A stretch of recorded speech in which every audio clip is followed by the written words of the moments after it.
everyone. I would like to welcome you to today's Improve Customer Experience and Uptime by Reducing Effort webinar. IUG is pleased to add this informative and educational webcast to our 2019 program. Before we begin, I would like to share a few tips for using the GoToWebinar during today's presentation. First, you can minimize your navigation bar by clicking the top arrow button.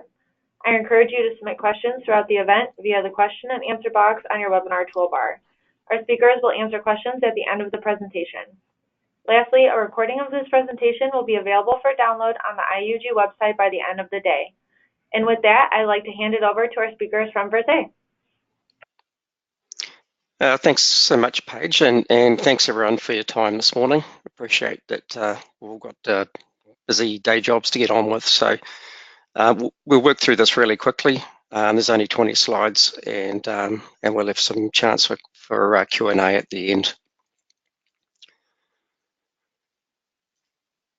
Right, I thought we'd just start by explaining some of the terminology that you may have seen in the blurb and you may have heard around. And this really goes to monitoring of environments, and we're referring to it as table stakes now because practically every platform that you will see out there does this, and a lot of you will be doing this today already. So just quickly, their passive monitoring is about SNMP traps, and there's loads of platforms out there doing that. There's a lot of IT-based service management platforms that will pick up traps. Traps tend to be a interface up-down or a media gateway up-down type alert, so it's kind of entry level there. A step above that, and a layer that you may have is active monitoring, and that's where things start to get a little bit proactive. So SNMP is used in the other directions. So for example, there might be queries run and information pulled out of end devices as to their status. There might be ping tests that are being run, a continuous ping every minute or so across your network, or even syslog content analysis, or maybe CLI commands that are run periodically to see the status of equipment. Under the proactive monitoring stakes, that information is used to put patterns together and predict a future potential event, and then preemptively, perhaps some of the platforms will run commands in an attempt to resolve those issues. So that's kind of monitoring as it stands today. What we're saying at Versailles, that's fine, and a lot of people will be doing that. But in today's modern world with these complex environments, monitoring leaves a lot on the table, leaves a lot behind.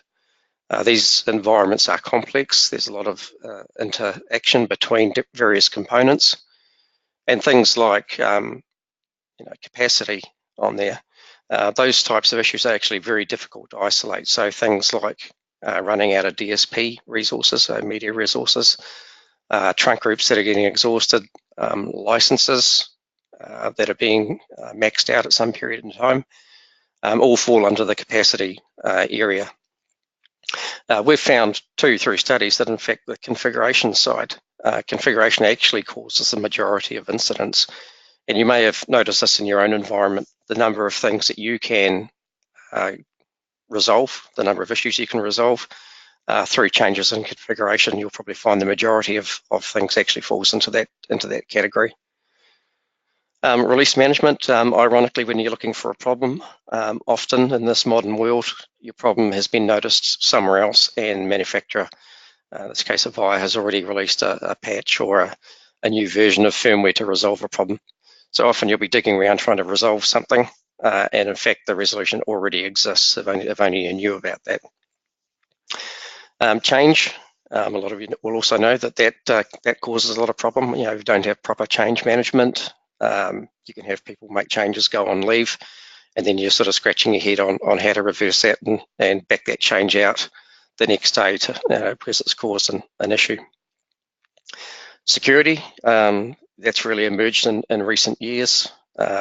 Every time we put a session border controller into our network, we're kind of exposing our UC environment to the internet, so that really needs to be closed down and watched and managed carefully. And of course, finally, their continuity, which is our last resort. What happens if, in the event of a major problem in our environment, how are we going to rebuild that and get back to where we were?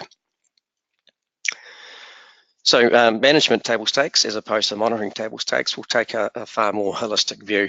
And this is a snapshot of our landing page there, so you can see we've got all of those various areas I just discussed covered within Visai Service Management.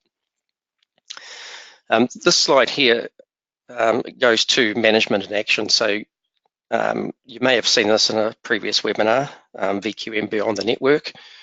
And this serves to paint the picture kind of like an iceberg of what lies below the surface, and what a lot of people don't usually have visibility of is the majority of factors that need to go into an investigation around voice quality. So the RTCP, if you like, and a lot of monitoring platforms will be able to monitor RTCP, really just falls into the availability management side. And there's a whole lot of contributing factors below the waterline there that are more often than not the actual cause of the problem. So we're suggesting you need to see those too. So here's a typical screen. So resolving a real world problem, and this particular one is around voice quality. So most players in this space will use RTCP, and RTCP will give you a number of pieces of information about a call. They'll tell you the codec, the IP addresses, ports, and so forth. And when you dig into that RTCP, you'll get things like the hop information. So how did that call get across the network? So I just zoom in on that a little bit.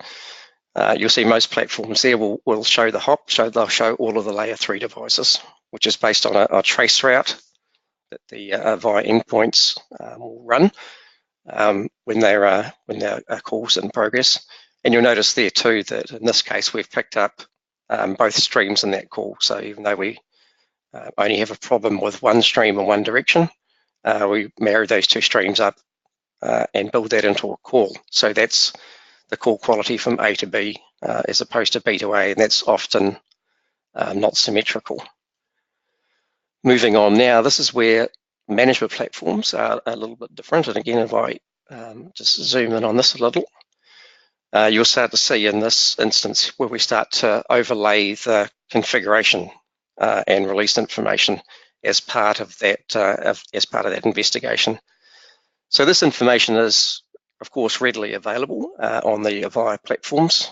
The Avaya platforms expose a whole heap of service management information, and it's if you know how to get it and the commands to run, it is there.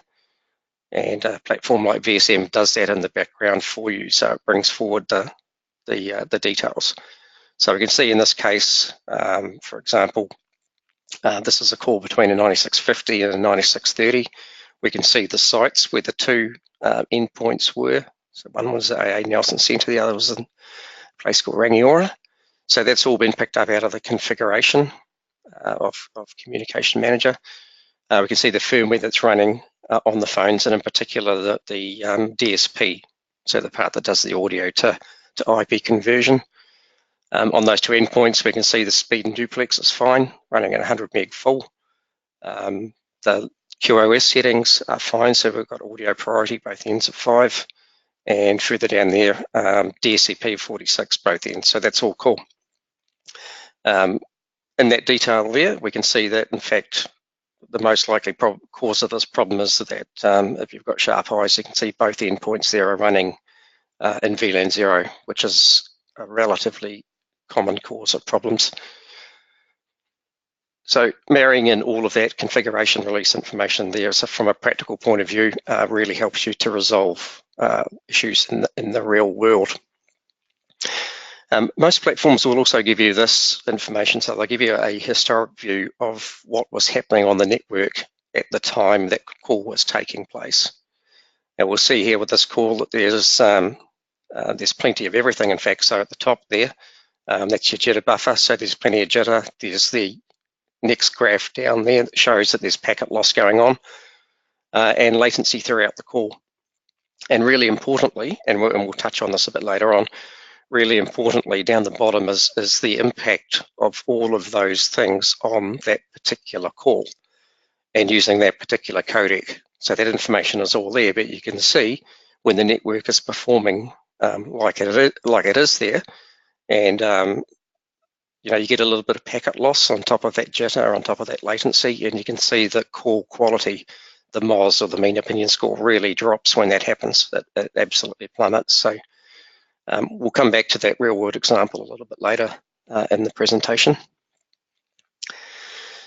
So you take all of that service management information that's coming in. So imagine all of that, capacity release, configuration information is all pouring in to your databases, building up that picture.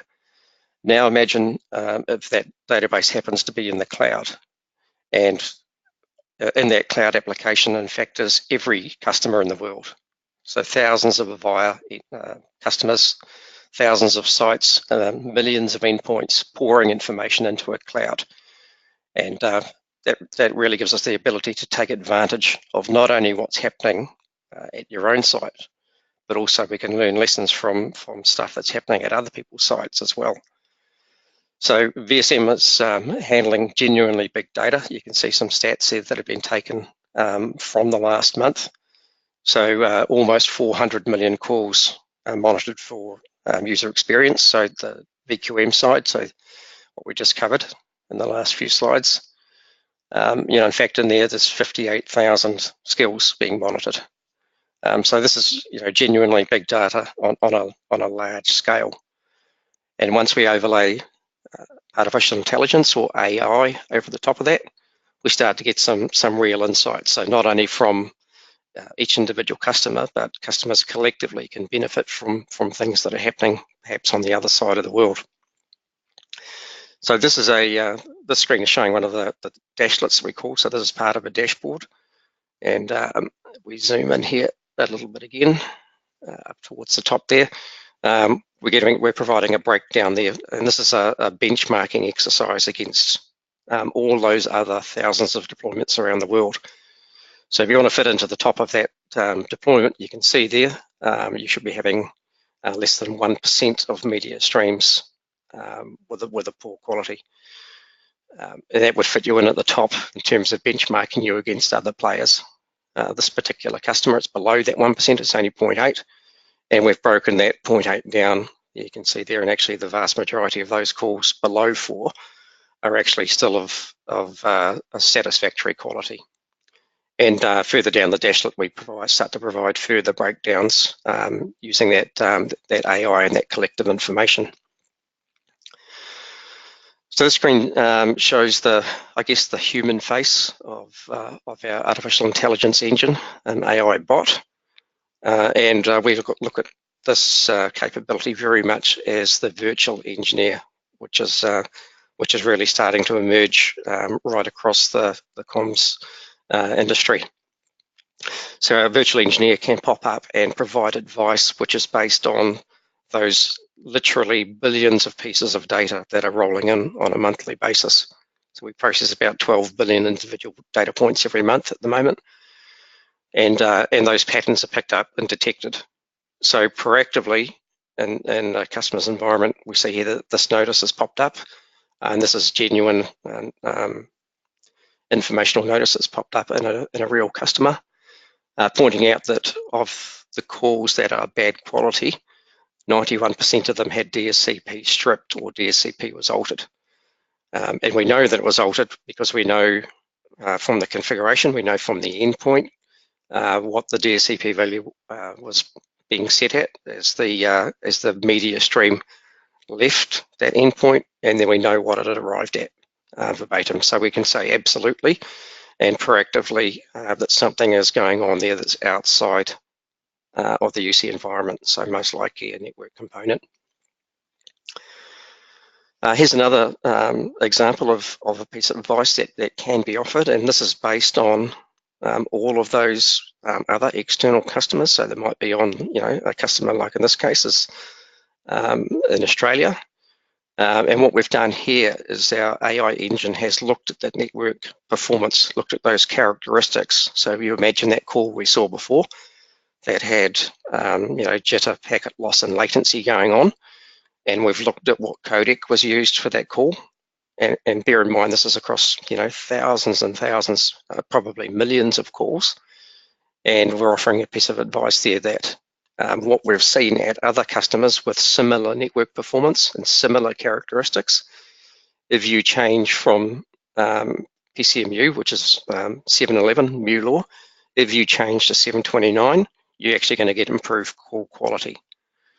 Most deployments and most engineers will think that going from 711 to 729 will in fact drop your call quality.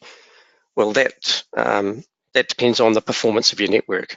And what we're saying there, if your network's performing like we've seen elsewhere around the world, go to 729, it will actually get better because we know all the MOS scores from those other customers. Another example here, this is when we start to use that trace route information. So we can pick out a particular router in this case, and we're looking at all of those media streams that are coming in and looking for a common factor that's behind poor quality. So using that layer 3 information, we can pick out a particular network device and say, hey, this IP address is common to a huge number of bad quality calls. So we start to pinpoint individual areas in the network that are potential problems. Another example here. So we're picking up all this information. We're also running those continuous pings like we referred to in the monitoring slide. So that information is sitting there, and that can be consumed by a human. And if you have a media gateway outage, for example, and you're looking for a root cause analysis, you can go back and run reports and say, hey, look at that. At the same time, the media gateway dropped. We were also getting failed ping tests. We're using an AI bot. We can do that proactively. So proactively, we're looking at those reports, that information coming in, and we can start to say, and hopefully even ahead of time, hey, we're starting to see H248 timeouts. We're starting to see H248 channel restarts. H248 is that protocol that runs media gateways that Avaya used to control media gateways. It's a similar protocol to H323, which is used to control phones or SIP. So we're looking at those H248 messages and saying, hey, when those H248 message count, when that error count starts to climb, we're also starting to get failed ping tests. And that's an indication that something's going wrong on the network. So we take that information to the network team. It's pretty much cut and dry that there's a network problem, and hopefully we can get that dealt with prior to there being an actual outage. Similarly now, extending that to the configuration side. So picking up all that configuration information, we go right down to media gateway survivable processes. And many of you may be in this situation too, is that you've got an investment in survivable processes. They might be LSPs, they might be ESSs in your environment, and most of the time you've never had to use them, but then suddenly there was some sort of WAN outage, and when that happened, the system didn't work as normal, all hell let loose. And you kind of wondered why you invested in that, in making everything survivable. And that's a very common story. So again, using AI bot, we can check all of that configuration. So whilst we pull all that configuration information and we can present it to you via Visios, there's nothing like having that friendly virtual engineer tell you an actual problem, so you don't have to go out and check it. In this case, when we're looking at survivable processor, we look at 4 or 5 different things. We make sure the hardware is present. We make sure it's running fault-free. We make sure that it is registered to the main server. We make sure it's got a copy of the latest translations or backup. And if all of those things are, all of those boxes are ticked, we can almost be assured that that survivable processor is going to work when it's required. If any of them are not ticked, then we're going to perhaps get problems when we need that thing. So proactively tell you about aspects of your configuration as well. And on this one, we're demonstrating that customer experience is not limited in a UC or contact center environment. It's not limited to just call quality. That's the example we touched on before, but understanding the configuration, understanding all of the events that are going on in your environment, Yeah, this is an example of a capacity issue using the new Avaya media server. So there's with the media server, there's like a SIP trunk that runs between the communication manager and the media server. And of course, that's of limited size. And if you run out of capacity on that trunk and you need to use an announcement or play some music that's based on that media server, that's going to cause problems for customer experience. So imagine for a moment that you need to play an announcement that's up front that notifies your inbound callers to your contact center that the call is being recorded. Or there might be another mandatory announcement where an announcement needs to play to advise some sort of details on a contract, for example. We need to know that those announcements are playing, and if there's going to be any barrier to those playing, we need to know about it. Big part of customer experience, and of course the contact center people would be really focused on that. They would be horrified to think that potentially those announcements don't play. In that latter example, that can cause a contract to be null and void because the caller wasn't given the right information. So just wrapping up now. What we're saying here is management is the new monitoring. So this level of information, this level of quality should be getting introduced into environments increasingly going forward. The AI side, artificial intelligence empowers people, it doesn't replace them. So I think just about every one of us will have a go-to guy or a go-to girl, the person you always call on to help you resolve tricky issues. Well, AI can be that go-to, not person, but there can be that that go-to resource for you. And if you are that go-to guy or go-to girl, this allows you to get on with other stuff in your environment. So automation of mundane tasks, going through and picking up this information that you probably know already exists in the environment, but it's really difficult and time-consuming to get hold of. That part's done for you, so it makes you much more efficient at your job, and you can get on with stuff that only humans can do. And a takeaway from that is, with these examples we've worked through today, if you have a complete set of data at your disposal, then problems are very easily diagnosed and they are very easily prevented, even in these really complex environments. And one of Avaya's strengths, and it's always been a strength through the years, is the amount of service management data that these platforms produce and expose to third parties like Versailles. It makes troubleshooting, in fact, really, really simple, provided you have the right tools. Customer experience is about the entire interaction, so not just about voice quality. So those examples we gave before of announcements not playing, even things around your survival processes. Are they actually going to work if they're needed? The way that Avaya has designed survivability, it can be and should be a really smooth experience, and if it's delivered correctly, and I've been in this situation myself, when it's delivered correctly, you can have an LSP or an ESS active, and from a business perspective, you don't even know that has happened. It is completely and utterly seamless. So Avaya has built in all of the functionality and all of the means to do that with their platforms. And finally, holistic data is the new norm. So getting all of these various data sources, joining them together, is what we should expect going forward. And as you can see, when you do that, you've got a lot of information at your fingertips, and environments uptime, availability, and quality should increase. There's another example of looking at futures of what Versailles is working on right now around that holistic data as an example. We're bringing together all of the voice quality stuff along with CMS data. So for your contact center, overlaying that external call history is the interface we're using, overlaying all of that data with the cradle to grave reporting that you can get out of CMS.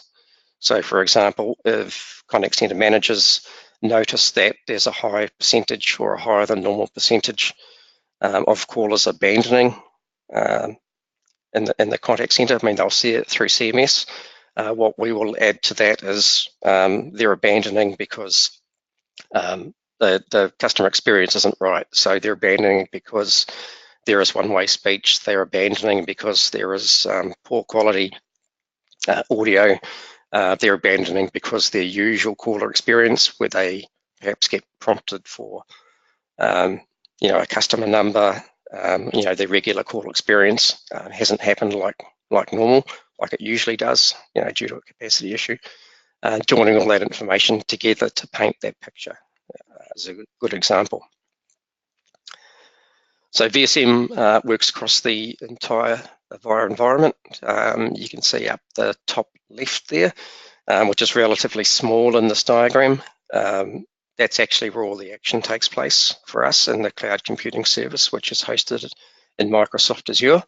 So all of the storage, all of the analytics take place there. There's APIs to third-party applications like ServiceNow, API for our smartphone application. It all exists up in the cloud there. So all of the action takes place, but you can see that inside customers' networks, we're across everything from the Aura suite, and we're across it to quite a high level of detail. So there's a whole lot of information over and above traps being picked up there as well.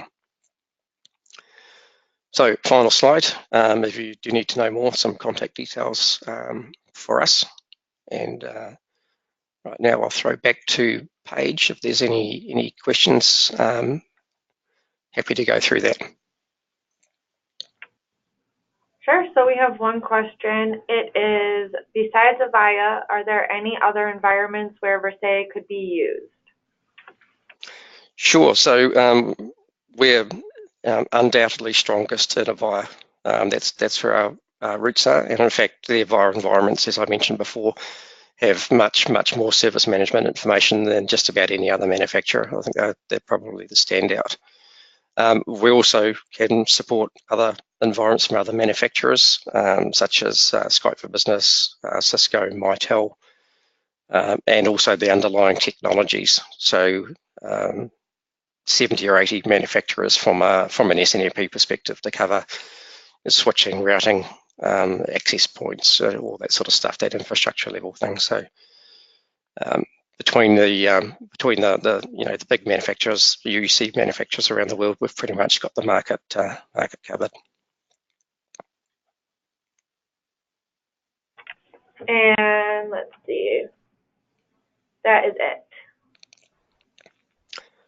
Very good. So I hope that's a sign that that I've been quite clear and concise, and everyone understands what I've been saying with my Kiwi accent. Great. Well, at this time, I would like to thank Versailles for taking the time to speak with us today and everyone else for attending the event. As a reminder, a copy of today's presentation will be available for download on the IUG website by this evening. As you exit the webcast, please complete the evaluation for today's event. Your feedback and input are important and appreciated as we further develop the webcast program. Thank you again for attending and enjoy the rest of your day.